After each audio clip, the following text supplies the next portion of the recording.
You've named part 3 of your book, Impact. How would you describe this section? Part 3 is called the Morpheus Impact, and it is fundamentally about leveraging consciousness. And therefore, it has 3 chapters. One on leadership that is conscious, one on leadership that is tenacious, and one on leadership that is triumphant. The first chapter in this part is about leadership that is conscious. What is this about? So the consciousness is the foundation of this impact. It's what we want to leverage for everything else. And so the first chapter in this part is delving into that consciousness. And fundamentally, it's the awareness of self, and for leaders, the awareness of their people.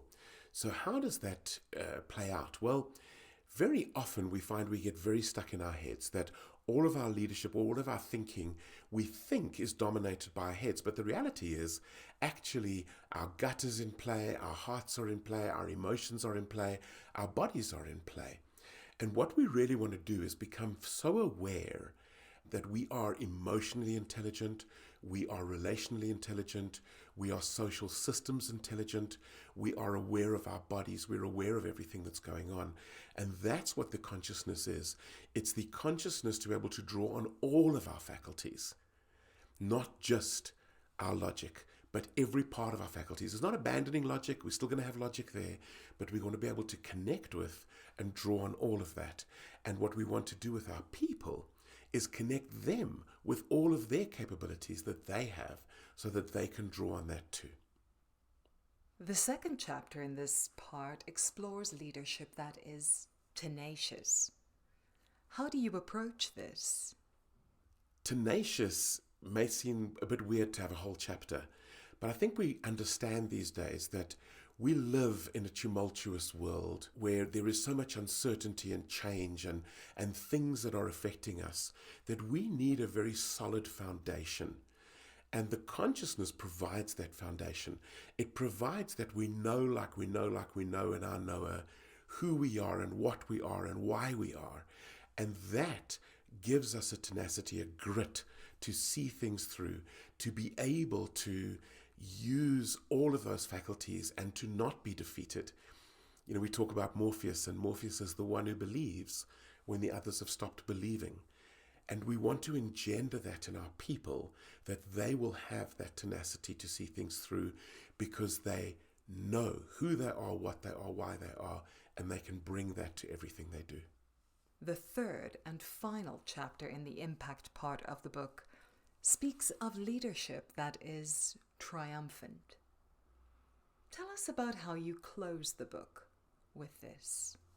This is about sustained success. It's about legacy. It's about leaving the mark that we want to leave. So this is absolutely about achieving goals and the culture development and changes that we want to implement. We want to have successful change. All of that is incorporated, but it's also about building a culture that our teams can perform when we're not even there, a culture that will see us through. You know, very often, the reason that people are not performing is not because they haven't had certain training or something like that. It's because the environment is toxic.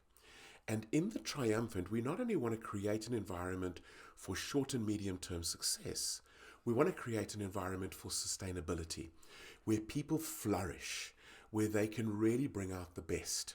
A culture where we have a really strong work ethic and play ethic, where we can have fun, it's sustainable, people are in flow. And that's what emerges out of this conscious and tenacious sequence, is the final step of making sure we do achieve what we need to achieve. And ultimately, that will leave a legacy. It'll also, if we engender this in our people, make them future leaders. And so we end up with a multi-generational triumphant. That's what the chapter is called. It's called Triumph because it becomes a multiple generational triumphing because each person has been so awakened and so empowered. So that's really about creating a lasting legacy of leadership.